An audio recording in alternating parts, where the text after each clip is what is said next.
নমস্কার। আজকে মকর রাশিকে নিয়ে বলবো। মকর রাশির ক্ষেত্রে সূর্যের রাশি পরিবর্তন নিয়ে। সূর্য হচ্ছে অষ্টমপতি, অষ্টম ঘরের অধিপতি সূর্য। তার এবার রাশি পরিবর্তন হচ্ছে, সপ্তম ঘরে অবস্থান করবে। সপ্তম ঘরে সূর্যের কীরকম প্রভাব দিবে, কোন দিক থেকে লাভ, কোন দিক থেকে বিশেষ ক্ষতি, কোন বিশেষ উপাচার, এগুলো সমস্ত কিছু আজকের ভিডিওতে তুলে ধরবো। তবে এই যে গোচরটা হচ্ছে সূর্যের গোচর, এই সূর্য অবস্থান করছে কিন্তু গুরুর সাথে। গুরুর সাথে সূর্যের জুতি তৈরি হয়ে যাচ্ছে সপ্তম ঘরে। এখানটাতে সূর্য শুধু একা থাকছে না, গুরুও তো থাকছে। দেবগুরু বৃহস্পতি রাশিকে দেখছে, এবার সূর্য চলে আসলো। গুরু সূর্যের জুতি, আমাদের জ্যোতিষশাস্ত্রে এই জুতির বিশেষ প্রভাব রয়েছে। যাই হোক, কোন দিক থেকে লাভ, কোন দিক থেকে বিশেষ ক্ষতি, এগুলো তো তুলে ধরবো। তো অনুষ্ঠানটি শুরু করার আগে সবার প্রথম বলি, যেটা গ্রহের গোচর এবং চন্দ্ররাশি অনুসারে বলা হচ্ছে, কারো কোনো রকম ব্যক্তিগত কুষ্টি ধরে আলোচনা নয়। যদি অনুষ্ঠান ভালো লাগে তাহলে লাইক, শেয়ার, কমেন্ট, তার সাথে সাবস্ক্রাইব করবেন। সূর্য হচ্ছে আত্মার কারক, গুরু হচ্ছে জ্ঞানের কারক। তো দেবগুরু বৃহস্পতি আর সূর্যের এই যে জুতিটা তৈরি হচ্ছে, অষ্টমপতি সূর্য যেখানেই যাবে সেখানটাতে কিছু না কিছু সমস্যা তৈরি করে। যার জন্য মকর রাশির ক্ষেত্রে কিন্তু আমি সবার প্রথমে বলে আসছি, বহু ভিডিওতে বলেছি, এখনও বলবো এই ভিডিওতেও, যে সূর্যকে ঠিক করতে হবে। সূর্য যদি জন্মকুষ্ঠিতে খারাপ অবস্থায় থাকে, যে সূর্য দেখালো গ্রহণযোগে পড়ে রয়েছে, এই সূর্য তো এবার সপ্তম ঘরে আসবে, দাম্পত্য জীবনের ঘরে, ব্যবসা বাণিজ্যের ঘরে, রোজগারের ইনকামের ঘরে। তো সূর্য কিন্তু প্রভাব কিন্তু সেরকমই দিয়ে দিবে। কিন্তু এখানেতে এই পরিবর্তনে বিশেষভাবে টুইস্ট থাকছে যে গুরুর সঙ্গ পাচ্ছে সূর্য, গুরুর সঙ্গ পাচ্ছে। অর্থাৎ গুরু অস্ত হলেও কিন্তু উচ্চ অবস্থায় রয়েছে, যার জন্য এর প্রভাব অবশ্যই থাকবে। অস্ত হলে কি হবে, কিছুটা প্রভাব কমবে, তার মানে যে একেবারেই যে সেই জিনিসটা নয়। এখানটাতে গুরুও যথেষ্ট ভালো প্রভাব দিবে, গুরুও যথেষ্ট ভালো প্রভাব দিবে, উচ্চ অবস্থায় অবস্থান করছে। তো সূর্য আর গুরুর এই যে প্রভাব, এই প্রভাবে যাদের জন্মকুষ্ঠিতে গ্রহের অবস্থান খারাপ হয়েছে, সূর্য দেখালো গ্রহণ যোগে, সূর্য দেখালো পাপ করতে যুগে, রাশি দেখালো পাপ করতে কি যোগে রয়েছে, তো তাদের ক্ষেত্রে কিছুটা হলো প্রবলেম তৈরি করবে। তো কোন দিক থেকে প্রবলেম সেটাও বলবো। কিন্তু গুরুর এই যে অবস্থান গোচরে, যে গুরুর যে প্রভাব, এই প্রভাবেও অনেক দিক থেকে আবার মকর রাশি ভালো প্রভাবও পাবে। শুধু যে খারাপ করবে সেটাও না, ভালো দিকেও উঠে আসছে। কিন্তু যেদিকে খারাপ সেদিকে তো সাবধানে থাকতে হবে। দেবগুরু বৃহস্পতি হচ্ছে সব থেকে শুভ গ্রহ, সূর্য হচ্ছে রাজা, গুরু দিবে জ্ঞান, দেবতাদের গুরু, গুরু করবে আদেশ, সেই আদেশকে রক্ষা করবে সূর্য। এবং সূর্যের কথা মতো কাজ করবে সেনাপতি, যেহেতু রাজা মঙ্গল সেনাপতি।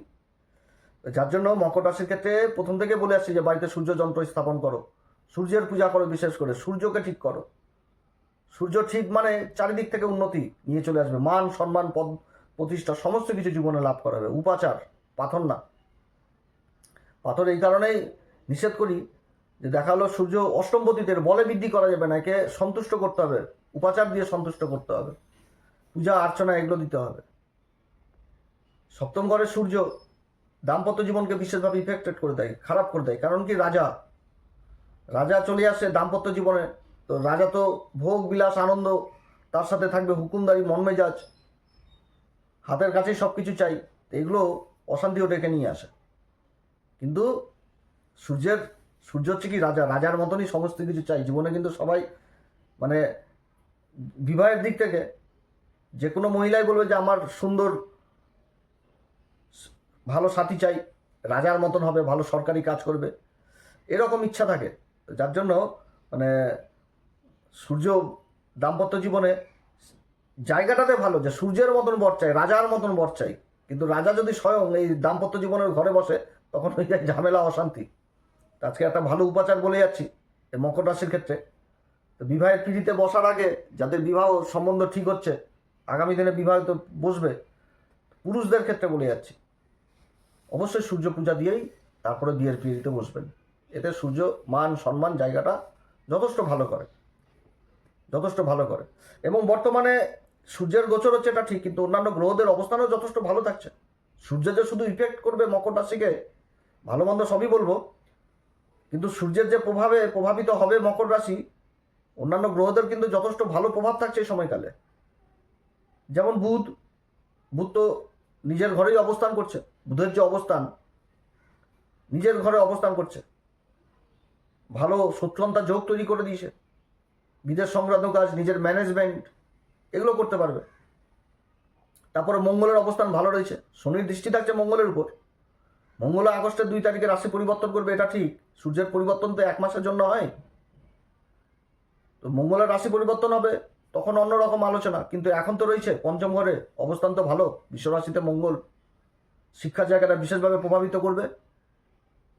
তারপরে আবার শুক্রের রাশি পরিবর্তন রয়েছে এই মাসের শেষের দিকে। শুক্র ভাগ্যের ঘরে প্রবেশ করে যাবে, নিচ অবস্থায় থাকবে, কিন্তু তার শনি দ্বারা নিজ ভঙ্গ হবে, শনির দ্বারা নিজ ভঙ্গ হয়ে যাবে। শুক্রের অবস্থানও এখানটাতে যথেষ্ট ভালো দেখাচ্ছে, এবং বুধের দ্বারাও হবে, কেন্দ্রে অবস্থান করবে 5 তারিখের পর থেকে বুধ কর্কট রাশিতে চলে আসবে, অবস্থান যথেষ্ট ভালো দেখাচ্ছে। রাহু তো ধনসম্পত্তির ঘরে শতবিশাতে রয়েছে, আর এদিকে মগাতে থেকে হচ্ছে কেতু অষ্টম ঘরে অবস্থান করছে। শনির উপর দেবগুরু বৃহস্পতির প্রভাব থাকছে। এখানে সূর্যের যে ইফেক্টেড হবে সেটাও না, সূর্যের দ্বারা সমস্যা তৈরি হবে, সমস্যার সমাধান হবে। হ্যাঁ, কিন্তু ইফেক্টেড কোথায় হবে? যাদের জন্মকুষ্ঠিতে সূর্য অবস্থান খারাপ রয়েছে তারা কিছু কিছু দিক থেকে সাবধানে থাকতে হবে, সতর্কে থাকতে হবে, সেই কাজগুলো যেন ভুল ভ্রান্তি না হয়। কারণ সূর্য তো 3টি নক্ষত্র পেয়ে যাচ্ছে, পুনর্বসু নক্ষত্র, পুষ্যা নক্ষত্র, অশ্লেষা নক্ষত্র এই কর্কট রাশিতে। তো নক্ষত্রেরও প্রভাব থাকবে, এবং দেবগুরু বৃহস্পতি পুষ্যা নক্ষত্রে অবস্থান করে রাশিকে দেখছে, লাভের ঘরকে দেখছে, সেরকম শনিকে দেখছে। গুরু মানে কি? গুরু মানে হচ্ছে সব থেকে শুভ গ্রহ, সূর্যের অবস্থান অনেক দিক থেকে ভালো প্রভাব। তো কোন দিক থেকে বেশি ভালো প্রভাব আসবে সেগুলো তুলে ধরছে। সবার প্রথম, যে যারা কোনো ব্যবসা বাণিজ্য করছেন তাদের মধ্যে কোনো একটা নতুন সুযোগ চলে আসা, হয়তো কেউ সরকারি টেন্ডার, সরকারকেই মাল সাপ্লাই দিচ্ছেন, সেখান থেকে কোনো জায়গায় ডেট এক্সটেনশন হয়ে যাওয়া, এই জিনিসগুলো বোঝাচ্ছে। ব্যবসা বাণিজ্যের কিন্তু এই জিনিসটা একটা ভালো সুযোগ, এটা উঠে আসছে। যে সরকারি কোনো কাজপত্র পেয়ে যাওয়া, সরকারের সাথেই কোনো যারা কাজ করছেন তার ডেট এক্সটেনশন হয়ে যাওয়া, এগুলো বোঝাচ্ছে। আটকে থাকা দীর্ঘদিনের কাগজপত্র সেগুলো উদ্ধার হওয়ার সম্ভাবনা থাকবে ব্যবসা ক্ষেত্রে, বা এমন কোনো একটা ব্যবসা ক্ষেত্রে চুক্তি যেটা হচ্ছিল না, সূর্য আসলো, দেবগুরু বৃহস্পতি, সেরকম একটা চুক্তি হয়ে গেল ব্যবসা বাণিজ্যের ক্ষেত্রে। যে সেই চুক্তি বা আলোচনার মাধ্যমেই হবে, কিন্তু সেটা স্থায়ী হবে, স্থায়ী কোনো একটা হয়ে যাওয়া নিজের কর্মক্ষেত্রে। এবং গুরুর যে প্রভাব পড়ছে রাশির উপর, সূর্যও রাশিকে দেখছে, মকর রাশি। এখানটাতে কি হবে? যে মান সম্মানও বৃদ্ধি করাবে, আর্থিক জায়গাটাকে বিশেষভাবে প্রভাবিত করবে, এটা ঠিক। সূর্য সপ্তম ঘরে বসলে ব্যবসা বাণিজ্য, আয় ইনকামের একাধিক রাস্তা থাকবে, কিন্তু ডিস্টার্ব করে দেয় দাম্পত্য জীবনে। তো বৃহস্পতির সাথে বসে তাহলে আর্থিক জায়গাটা আরও কিন্তু প্রভাবিত হবে। অর্থাৎ বৃহস্পতি দেবতাদের গুরু। এবার কোনো অভিজ্ঞ লোক বা প্রভাবশালী ব্যক্তির সাহায্য পেয়ে যাওয়ায় নিজের আর্থিক দিকটা আরও বিশেষভাবে মজবুত হয়ে যাওয়া, এই জিনিসটা বোঝাচ্ছে।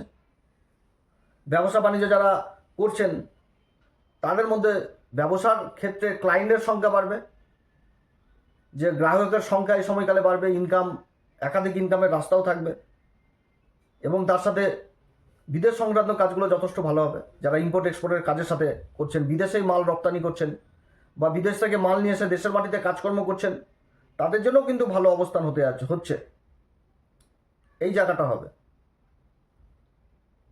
এই দিক থেকে চরম লাভ পাবে। যোগাযোগ ব্যবস্থা, সামাজিক পরিচিতি, মান সম্মান, পদ প্রতিষ্ঠা, এগুলোও লাভ হবে।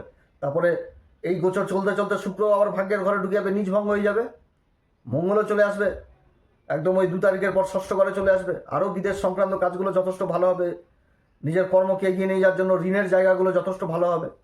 নিজের কর্মকে, ব্যবসা ক্ষেত্রে তো ঋণ জিনিসটা বিশেষভাবে প্রচলিত হয়ে গেছে, তো ঋণের দ্বারা বহু কাজ হবে যেগুলো হচ্ছিল না। এবং নতুন যারা কোনো কাজ করবে, নতুন কাজ করতে গেলে কি সাহসের প্রয়োজন, তো এই জায়গাটাও কিন্তু উঠে আসবে এই সময়কালে। যে নতুন কাজ করব, অনেকে কিন্তু ভীত থাকে যে করব কি করব না, হবে কি হবে না, তো সেই জিনিস কিন্তু বুঝাচ্ছে যে সাহস, হ্যাঁ পারবো, আমি করব, চেষ্টা করছি, কি হবে, এই জিনিসগুলো কিন্তু উঠে আসছে। যে নতুন কোনো কাজ আমি হাতে নিয়ে নিলাম, এই জিনিসটাও কিন্তু বুঝাচ্ছে এই সময়কালে। তবে কোন দিক থেকে বিশেষ সাবধান? অষ্টমপতি সূর্য ব্যবসার ঘরে চলে এসছে, অষ্টম ঘরে কেতু অবস্থান করছে। গোপন শত্রু এরা এই সময়কালে কিছুটা হলেও কিন্তু যেরকম হিংসামো করবে, সেরকম বাধা দেওয়ার চেষ্টা করবে। অতএব নিজের পরিকল্পনা, ভালো হোক খারাপ হোক, এগুলো কিন্তু কারোর সাথে শেয়ার করা যাবে না। এবং যে কোনো কাগজপত্র, সরকারি কাগজপত্র, এগুলোকে ভালো মতন করে দেখে শুনেই কিন্তু সই সাবুত করতে হবে, সই সাবুত করতে হবে। জায়গা জমি বিশেষ করে এগুলোর দিক থেকেও যারা আবার কমিশন এজেন্টে কাজকর্ম করছেন তাদের ক্ষেত্রেও কিন্তু একই জিনিস, যে সই সাবুতের জায়গা এগুলো দিক থেকে কিন্তু বিশেষভাবে সাবধান। শরীর স্বাস্থ্যের দিকেও যথেষ্ট খেয়াল রাখতে হবে। হজমজনিত সমস্যা এবং তার সাথে মানে বুকের সমস্যা যারা ভুগছেন এগুলো কিছুটা হলেও কিন্তু অস্বস্তি দেওয়া হবে। অতএব এদিক থেকে বিশেষভাবে সাবধান। খাওয়া দাওয়ার দিকে বিশেষভাবে সাবধান। হঠকারী সিদ্ধান্ত নেওয়া যাবে না, হঠকারী সিদ্ধান্ত কিন্তু নেওয়া যাবে না। কেউ কিছু বললে সে সিদ্ধান্ত নিয়ে ফেললাম, সেটা সিদ্ধান্তের উপর বিচার করতে হবে, কারণ অষ্টমপতি সূর্য এখানটাতে বিচার করতেই হবে, না হলে কিন্তু খারাপ প্রভাব দিবে। এবং যাদের সূর্যের অবস্থান খারাপ রয়েছে তাদের ক্ষেত্রে কিন্তু মানে এটা একটা মূল মন্ত্র ধরে নিতে হবে, যে যাদের একগুঁয়ে স্বভাব রয়েছে, যে ডানে যাবো তো ডানেই যাবো, বাঁয়ের দিকে তাকাবো না, এই জিনিস, এই ইগো, এগুলো কিন্তু চেঞ্জ করতে হবে। অহংকার, এগুলো কিন্তু চেঞ্জ করতে হবে, এগুলো কিন্তু চেঞ্জ করতে হবে। এবং তার সাথে সর্বশেষ একটি কথা বলবো, দেবগুরু বৃহস্পতির সাথে সূর্যের অবস্থান, দাম্পত্য জীবনে বেশি জ্ঞান দেওয়া চলবে না, যে ধর্মের কথা বিশেষভাবে, কারণ অষ্টম ঘর কি আধ্যাত্মিক, এবার গুরুর সাথে চলে আসছে। গুরু মানে মায়া মমতা পরোপকারিতা ধর্ম, আর সূর্য মানেও সেই ধর্ম চলে আসছে, পিতা ধর্ম পিতা কর্ম, এগুলো তো উঠে আসছে। অতএব দাম্পত্য জীবনে বিশেষ করে জীবন সাথীকে কিন্তু জ্ঞান দেওয়া চলবে না। সেটা কি ধর্মের প্রতি জ্ঞান, ধর্মের দিকে জ্ঞান, এবং কথায় কথায় জ্ঞান, নিজের একগুঁয়ে স্বভাব, এখনই লাগবে, এখনই খাবো, এখনই পড়বো, এইরকম জিনিস একটুতেই মানে নিজের কথাকে এগিয়ে রাখা, মুখের ভাষা ঠিক করে সংযতভাবে বলা, এগুলো কিন্তু ঠিক রাখতে হবে, না তো কিন্তু অশান্তির বন্যা বয়ে যাবে। মকর রাশি এই সময়কালে কোন উপাচার করবে? প্রত্যেকদিন হনুমান চল্লিশা, বজ্রংবাণ, শ্রীরাম সীতা প্রণাম মন্ত্র সহকারে পাঠ করো, সূর্যদেব কর্গ দাও, পিতার সম্মান করো, শনি রেবতীতে অবস্থান করছে, অতএব মহামৃত্যুঞ্জয় মন্ত্র পাঠ করো, এগুলো জিনিস করতে হবে। আর সূর্যযন্ত্র বলেছি, সূর্যযন্ত্র মকর রাশির জন্য সূর্য, অবশ্যই সূর্যকে ঠিক রাখতে হবে, সূর্যকে ঠিক রাখতে হবে। সূর্যযন্ত্র বাড়িতে স্থাপন করো, সূর্যযন্ত্র স্থাপন করো, হাতের মাঝখানে দুটি আঙ্গুলে চন্দন লাগিয়ে সেই চন্দন সূর্যযন্ত্রের উপর ছিটাও এবং বলো ওম হ্রিং ঘিনি সূর্যাদিতায় শ্রী, এই মন্ত্র বললেই যথেষ্ট। 11 বার সেই চন্দন ছিটিয়ে দাও যন্ত্রের উপর। বাড়িতে পূজারীকে ডেকে নিয়ে ভালো দিনক্ষণ দেখে পূর্ব দিকে লাগিয়ে দিবে, সেই যন্ত্রের পূজা করো, যথেষ্ট ভালো রেজাল্ট পাওয়া যাবে।